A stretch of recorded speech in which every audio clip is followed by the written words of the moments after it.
Hello everyone, स्वागत है आप सभी का आज के सेशन में। स्टार्ट करते हैं इस हफ्ते की पहली क्लास को पहली खबर के साथ। चलिए बच्चे स्टार्ट करेंगे। पहले न्यूज़ बच्चे आपकी एक समिट से रिलेटेड है। हमें एक सम्मेलन का नाम याद रखना है, ठीक है। सम्मेलन का संबंध है भारत और नेपाल से। भारत और नेपाल से सम्मेलन का संबंध है। आप सभी को पता होगा कि भारत के वर्तमान में जो मुख्य न्यायाधीश हैं, इनका नाम है न्यायाधीश B.R. गवई। इनका नाम याद रखेंगे। ये वर्तमान में हमारे CJI हैं और इनके द्वारा इस सम्मेलन में हिस्सेदारी की गई। इन्होंने यहाँ पे हिस्सा लिया है। नेपाल भारत न्यायिक संवाद, ठीक है। नाम क्या है? नेपाल भारत न्यायिक संवाद है। आपको पूछा जाएगा कि ये हुआ कहाँ पे है, तो ये संवाद जो है आपका आयोजित किया गया नेपाल की राजधानी काठमांडू में। याद रखेंगे, नेपाल की राजधानी काठमांडू में हुआ नेपाल भारत न्यायिक संवाद 2025, ठीक है। इसमें भारत की तरफ से भारत को रिप्रेजेंट किसने किया है? तो भारत के वर्तमान में जो CJI हैं उनके द्वारा, यानी कि मिस्टर B.R. गवई के द्वारा इन्हें यहाँ पे रिप्रेजेंट किया गया है। अगली न्यूज है स्पोर्ट्स से रिलेटेड। ICC का महिला विश्व कप 2025 ये आपका इसी साल होगा। 30 सितंबर से लेकर के 2 नवंबर तक इसकी डेट है। इन समय पे, इन तारीखों पे जो है इसका आयोजन किया जाएगा। क्वेश्चन कहां से बनेगा कि कहां पे ये आपका आयोजित किया जाएगा। तो इसके जो मैचेस होंगे, कुछ आपके भारत में होंगे, कुछ आपके श्रीलंका में होंगे। टोटल कितने टीमें हैं? टोटल 8 टीमें हिस्सा ले रही हैं। कौन सा एडिशन है, कौन सा संस्करण है? 13वीं बार जो है आपका ICC महिला विश्व कप होने जा रहा है, ठीक है। फिर आपको पूछा जाएगा कि इस विश्व कप में भारत की जो टीम जा रही है उसे कौन लीड कर रहा है। तो भारत के कप्तान का नाम है हरमनप्रीत कौर, ठीक है। नाम याद रखेंगे, हरमनप्रीत कौर। तो ICC cricket world cup 2025 Bharat और श्रीलंका के द्वारा को होस्ट किया जा रहा है। अगला बच्चे आपका इंटरनेशनल और नेपाल से ही रिलेटेड है ये लगभग, ठीक है। अभी हमने नेपाल की ही न्यूज पढ़ी, याद रखना। ये आपका एक न्यायिक संवाद हुआ है भारत और नेपाल के बीच में, काठमांडू में इसका आयोजन किया गया है। अब नेपाल से रिलेटेड दूसरी न्यूज हम देखेंगे। नेपाल सरकार ने क्या किया है? Facebook, WhatsApp, Instagram, YouTube, X, ठीक है, सहित 26 अपंजीकृत सोशल मीडिया प्लेटफॉर्म पर बैन लगाया है, ठीक है। तो बेसिकली ये जितने भी आपके वेबसाइट हैं, सोशल नेटवर्किंग साइट्स है, इनको बंद कर दिया गया है, इनको बैन कर दिया गया है। किसके द्वारा? नेपाल की गवर्नमेंट के द्वारा। ऐसा क्यों किया गया है? This move has been taken by the government of Nepal with the aim of ensuring registration and local complaints for social media platform, ठीक है। तो ये बच्चे आपका किया गया है स्थानीय अनुपालन सुनिश्चित करने के लिए, उनकी पंजीकरण है या नहीं ये बात सुनिश्चित करने के लिए उन्होंने क्या किया है? इनको बैन किया है। आपको पूछा जाएगा कौन सी कंट्री ने किया है हाल में, तो ये आपका नेपाल है। उसके अलावा जो है आपका नेपाल के साथ में भारत की बाउंड्री कौन कौन से स्टेट से लगती है, इस चीज को एक बार रिवाइज कर लेते हैं। नेपाल हमारा एक बहुत इंपॉर्टेंट पड़ोसी देश है, ठीक है। नेपाल के साथ में जो पहली बाउंड्री बना रहा है वो है आपका उत्तराखंड। उत्तराखंड और नेपाल के बीच में एक रिवर बहती है जो कि नेचुरल बाउंड्री क्रिएट करती है।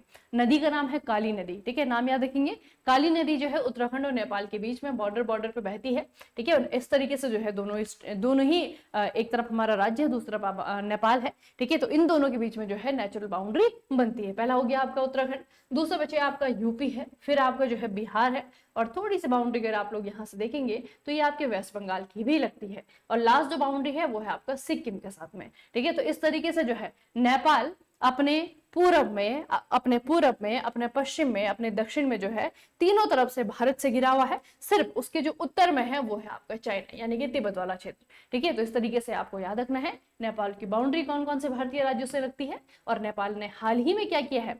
कुछ अनरजिस्टर्ड जो सोशल मीडिया नेटवर्किंग जो साइट्स हैं उनको जो है आपका बैन कर दिया है।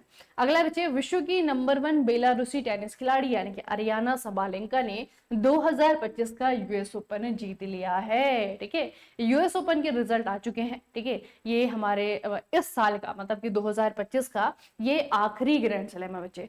पहले ही हो गया है ये जो है आपका, वैसे पहले ये आपका नवंबर दिसंबर में होता था, लेकिन अभी जो है आपका पहले हो गया है। तो US ओपन 2025 आपका खत्म हो चुका है और इसको आपका जीत लिया है। किसने जीता है? इनका नाम है अरियाना सबालेंका। इनका देश भी याद रखना, बेलारूस की खिलाड़ी है।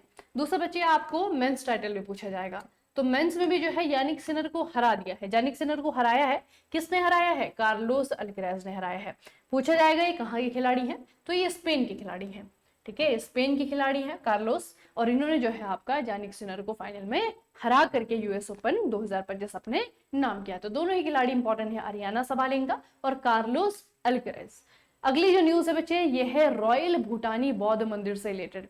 अब ये बौद्ध मंदिर क्यों चर्चाओं में है, क्योंकि बच्चे इसे हाल ही में इनोग्रेट किया गया है। इसका उद्घाटन किसने किया है? भूटान के प्रधानमंत्री शेरिंग तोब्गे और बिहार के मुख्यमंत्री नीतीश कुमार के द्वारा संयुक्त रूप से इसका उद्घाटन किया गया है। कहां पे ये टेम्पल आपको पूछा जाएगा? लगभग 440 करोड़ रुपए से जो है लागत जो है इसको बनाने में आई है। यह मंदिर भारत भूटान मैत्री का प्रतीक माना जा रहा है। बोध गया के बाद बिहार में यह दूसरा भूटानी बौद्ध मठ है। एक जो पहला भूटानी बौद्ध मठ है वो आपका बोध गया में है, ठीक है, और बिहार में जो है इसे आपका इनोग्रेट किया गया। कहाँ पे? बोध गया में। लगभग 70 फीट ऊंचे इस मंदिर में भगवान बुद्ध की 10 फीट ऊंची प्रतिमा स्थापित की गई है। इसमें बौद्ध धर्म के संस्थापकों में प्रमुख पद्म संभव रिनपोचे जिसे कहते हैं, दूसरे जो है आपका जबद्रुंग है यानी कि संदुम, इनकी प्रतिमाएं भी शामिल हैं। ठीक है, तो याद रखना बच्चे कि ये आपका बिहार में दूसरा भूटानी बौद्ध मठ है और इसीलिए जो है इसको कंबाइनली जो है आपको क्या किया गया है? कंबाइनली इनोग्रेट किया गया है, उद्घाटन किया गया है। किसके द्वारा? भूटान के पीएम शेरिंग तोब्गे और मुख्यमंत्री कहाँ के? बिहार के नीतीश कुमार के द्वारा। ठीक है, अगली न्यूज बच्चे आपकी है प्रधानमंत्री नरेंद्र मोदी और सिंगापुर के प्रधानमंत्री लॉरेंस वोंग, इन्होंने भारत के सबसे बड़े कंटेनर टर्मिनल का उद्घाटन मुंबई के JNPA यानी कि जवाहरलाल नेहरू पोर्ट अथॉरिटी में किया है। बहुत इंपॉर्टेंट पोर्ट है ये महाराष्ट्र के लिए। ठीक है, तो ये बच्चे आपका इंडिया का लार्जेस्ट कंटेनर टर्मिनल अभी बन गया है। उसके अलावा इस टर्मिनल को कहा गया जाएगा तो इसका नाम होगा BMCT यानी कि Bharat Mumbai container terminal. BMCT जो है इसका नाम रखा गया है। इसे डेवलप किसने किया है? तो PSA इंटरनेशनल के द्वारा इसे डेवलप किया गया है। उद्घाटन भारत मुंबई कंटेनर टर्मिनल के दूसरे चरण फेज सेकंड का हुआ है, जिससे कि यह 48 लाख TU 20 फुट समतुल्य इकाई क्षमता के साथ में भारत का सबसे बड़ा स्वतंत्र कंटेनर टर्मिनल बन गया है। तो आपको याद रखना है बच्चे कहाँ पे है, किसके द्वारा इनोग्रेट किया गया है, इसका सिग्निफिकेंस क्या है, खासियत क्या है? खासियत यह है कि ये सबसे बड़ा है। ठीक है, इंडिया का लार्जेस्ट कंटेनर टर्मिनल है। कहाँ पे? JNPA में, जवाहरलाल नेहरू पोर्ट अथॉरिटी में है और इसका नाम क्या रखा गया है? BMCT रखा गया है। बनाया किसने? PSA इंटरनेशनल के द्वारा इसे बनाया गया है। अगली न्यूज जो है आपकी ये आ रही है बच्चे मणिपुर से। मणिपुर की सरकार ने गृह मंत्रालय, मिनिस्ट्री ऑफ होम अफेयर्स, इनके साथ में क्या किया है बच्चे? इन्होंने एक त्रिपक्षीय संचालन निलंबन समझौते पर हस्ताक्षर कर दिए हैं। अब यहाँ पे जो है बच्चे आपका ये है त्रिपक्षीय, यहाँ पे जो है आपके 3 पार्टीज हैं जिन्होंने एक समझौते पे हस्ताक्षर किया है। बेसिकली कौन कौन सी पार्टी है? पहली पार्टी है होम मिनिस्ट्री, इंडिया की होम मिनिस्ट्री, दूसरा जो है आपके मणिपुर की गवर्नमेंट है और फिर जो है आपका है क्यूकी जो समूह, कुकी जो ग्रुप्स। ठीक है, तो इन सब ने जो है आपको क्या किया है? आपस में एक त्रिपक्षीय संचालन निलंबन समझौते पर हस्ताक्षर कर दिए हैं। इसके बाद में होगा क्या, आगे क्या होगा और क्यों ऐसे किया गया है? तो एक्चुअल में क्या हुआ था? 3 मई 2023 को मणिपुर में जो है आपका कुकीजो और मैतेई समुदाय, इन दोनों के बीच में जो है आपका कुछ तनातनी हो गई थी और यहाँ पे जो है जातीय संघर्ष बढ़ गया था, जिसके बाद में मणिपुर की न्यूज आप लोगों ने देखी है, कुछ आप तक पहुंची है, कुछ आप तक नहीं पहुंची है ना। उसके बाद में एक तरीके से जो है यहाँ पे इंसर्जेंसी इतनी बढ़ गई थी कि यहाँ की सरकार को जो है आपका हटा दिया गया और डायरेक्ट जो है राष्ट्रपति के रूल में जो है इसे आपका लाया गया। ठीक है, तो अभी जाकर के जो है 3 पार्टीज हैं एक तरीके से, इनके बीच में जो है यहाँ पे शांति के लिए क्या हो गया? ये समझौते किया गया है कि आज के बाद जो है या फिर इस समझौते पे जो है साइन करने के बाद में यहाँ आगे के लिए क्या किया गया है? शांति का मार्ग प्रशस्त हो गया है। तो बेसिकली अब इन्होंने समझौते पे हस्ताक्षर कर दिए, तो इसका मतलब है कि अब ये जो है ऐसा काम नहीं करेंगे, है ना। तो अब स्टेट में जो भी आपकी चीजें हैं उनको दोबारा से बहाल किया जाएगा। ठीक है, तो याद रखना बच्चे ये आपका मणिपुर। अगली जो खबर है इसे पढ़ने से पहले आपको एक नए गेम से इंट्रोड्यूस करवाती हूँ। बहुत सारे बच्चे तो इसे जानते होंगे, खेला भी होगा। स्क्रेबल। स्क्रेबल बेसिकली क्या है? It is the word game. ठीक है, इस तरीके से जो है आपका वर्ड गेम है, वर्ड जनरेट किए जाते हैं, छोटी छोटी जो आपकी क्यूब्स आती हैं जिन पर लेटर्स लिखे जाते हैं। वर्ड गेम है इन विच 2 to 4 players score point by placing tiles each bearing a single letter onto a game board divided into a 15 into 15 grid of squares। ठीक है, तो इतना जो है इसका डायमेंशंस दिया हुआ है कि इतने ग्रिड का जो है आपका स्क्वायर्स बनाए जाते हैं। ठीक है, और इस बोर्ड पे जो है आपका क्या किया जाता है? इस तरीके से लेटर से आपका वर्ड जनरेट किया जाता है।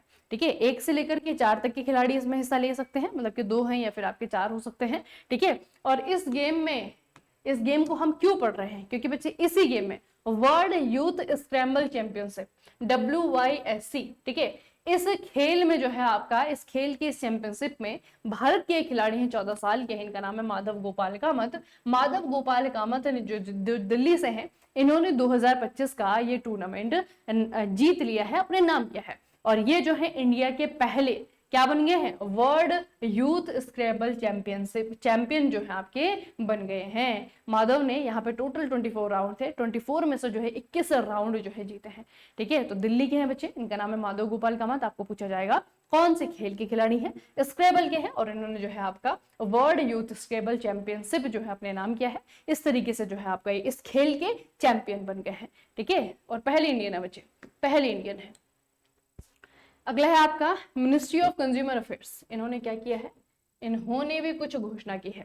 मिनिस्ट्री ऑफ कंज्यूमर अफेयर्स, इनके द्वारा घोषणा की गई है कि 1 सितंबर 2025 से भारत में IS मानक के तहत चांदी के आभूषणों, सिल्वर ज्वेलरी, इसके और वस्तुओं के लिए, कुछ ज्वेलरी होती है, बाकी जो है आप वस्तुएं भी देखते होंगे, छोटा सा गिलास, थाली, इस तरीके की चीजें जो है चांदी से बनती है ना। तो चांदी की जो ज्वेलरीज हैं और उनकी जो वस्तुएं हैं, चांदी से बनने वाली जो वस्तुएं हैं, उनके लिए हॉल मार्किंग, विशिष्ट पहचान, हॉल मार्किंग का यूनिक आइडेंटिफिकेशन HUID, ये जो है आपका शुरू करने की घोषणा कर दी है।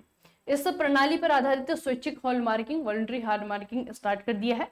ठीक है, और कौन से मिनिस्ट्री के द्वारा किया गया, आपको पूछा जाएगा बच्चे। ये आपका मिनिस्ट्री ऑफ कंज्यूमर अफेयर्स। ठीक है, ये आपका उपभोक्ता कार्य, खाद्य एवं सार्वजनिक वितरण मंत्रालय। इन्होंने कहा है कि 1 सितंबर 2025 के बाद से जितनी भी सिल्वर ज्वेलरीज हैं या फिर सिल्वर से बनाई गई जो भी वस्तुएं हैं, उन पे जो है आपका ये यूनिक आइडेंटिफिकेशन सिस्टम लागू हो जाएगा। इसके तहत अब क्या किया जाएगा, इसके तहत जो है कुछ कोड जो है आपके जारी किए गए हैं। ठीक है, इस नई प्रणाली में प्रत्येक हॉल मार्केट चांदी की वस्तु पर अब एक HUID यूनिक जो है आपका एक डिजिटल अल्फा न्यूमेरिक कोड लिखा जाएगा। शुद्धता ग्रेड और BIS मानक मार्क, BIS स्टैंडर्ड अंकित उस पे होंगे। ठीक है, HUID आधारित 7 शुद्धता ग्रेड होंगी। 800 हो गया, 835 हो गया, 925 हो गया, 958, 970, 990, 999। तो बेसिकली ये आपका क्या है बच्चे, जैसा सोने में होता है ना, उसमें भी जो है इस तरीके से आपका एक यूनिक आइडेंटिफिकेशन कोड होते हैं, जिसके जरिए यह पता लगाया जा सकता है कि ये सोना कितना प्योर है। सेम चीज जो है आपकी हॉलमार्किंग की वो कर दी गई है, किसके साथ में, सिल्वर के साथ में। ठीक है, कितने हैं टोटल जो है आपके 7 शुद्धता ग्रेड है। टोटल कितने ग्रेड है बच्चे, ये आपके प्योरिटी बेस्ड ग्रेड्स हैं। टोटल जो है आपके 7 ग्रेड्स हैं। ठीक है, अगला है आपका बच्चे बुक्स एंड ऑथर। रिसेंटली एक बुक जो है आपकी लॉन्च हुई है। बुक का नाम बहुत इंपॉर्टेंट है, operation Sindoor, the untold story of India's deep strikes inside Pakistan. ठीक है, operation Sindoor, the untold story of India's deep strike inside Pakistan, ये पूरी किताब का नाम है। इसे किसके द्वारा लिखा गया है, इसे लिखा गया है KGS ढिल्लों के द्वारा। और इसे लॉन्च किसने किया है, हमारी वर्तमान में आर्मी चीफ के जो जनरल हैं मिस्टर उपेंद्र द्विवेदी, इनके द्वारा जो है किताब को लॉन्च किया गया है। ठीक है, तो बेसिकली इंडिया की जो स्ट्रैटेजी है या फिर इंडिया की जो सक्सेस है, उस सक्सेस को बताने के लिए जो है आपका ये बुक है।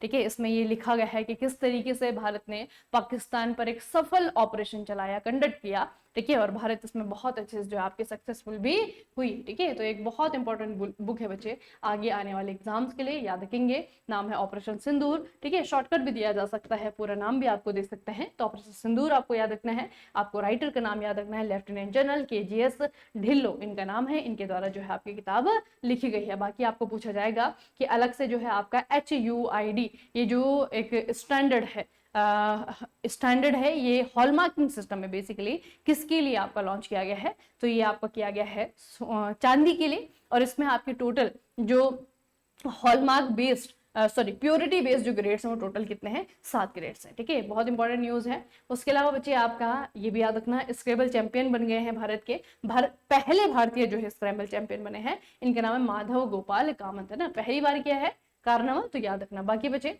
मणिपुर का जो इशू है, इतने सालों से जो है आपका लगातार टल रहा था, अभी जो है रिजॉल्व होते हुए नजर आ रहा है। तो देखते हैं कि समझौते के बाद में मणिपुर की सरकार, मणिपुर के लोग किस दिशा में जाते हैं। ठीक है, तो अभी जो है बेसिकली 3 पार्टीज के बीच में आपका समझौता हो गया है। उसके बाद जो है बच्चे आपका नेशनल न्यूज है, आपको याद रखना है सबसे लंबा कंटेनर टर्मिनल ये इनोग्रेट किया गया है आपका महाराष्ट्र के JNPA पोर्ट में। फिर आपके रॉयल भूटानी बौद्ध मंदिर आपको याद रखनी है। ठीक है, बिहार में इनोग्रेट किया गया है। बिहार में कहाँ पे? बोधगया में। ऐसा नहीं कि पहली मंदिर है, इससे पहले भी आपकी मंदिर यहाँ पे थी। ठीक है, ये भी आपको याद रखना है। उसके अलावा जो है US ओपन तो है ही इंपॉर्टेंट, दोनों का नाम याद रखना। ठीक है, नेपाल की हमने 2 न्यूज पढ़ी, एक तो हमने नेपाल के बारे में पढ़ा, नेपाल भारत न्यायिक संवाद काठमांडू में आयोजित किया गया। दूसरा हमने पढ़ा कि नेपाल सरकार ने फेसबुक, व्हाट्सएप, इंस्टाग्राम, यूट्यूब और एक्स और बहुत सारे 26 अपंजीकृत सोशल मीडिया प्लेटफॉर्म इन पे बैन लगा दिया है। ठीक है, याद रखना बच्चे। ICC वर्ल्ड कप 2025 अभी सिर्फ वेन्यू के लिए ये मैंने आपको बताया है, बाद में जब ये होगा हमें विनर मिल जाएंगे, फिर इसे दोबारा से पढ़ेंगे। ठीक है, तो अभी तो फिलहाल इतना याद रखना कि भारत और श्रीलंका में इसका आयोजन किया जाने वाला है। ठीक है, चलिए फिर आज के सेशन को यहाँ पे समाप्त करते हैं, मिलेंगे फिर कल के सेशन में। तब तक के लिए पढ़ते रहिए, बढ़ते रहिए, अपना खूब सारा ख्याल रखिएगा। आप सभी का बहुत बहुत धन्यवाद।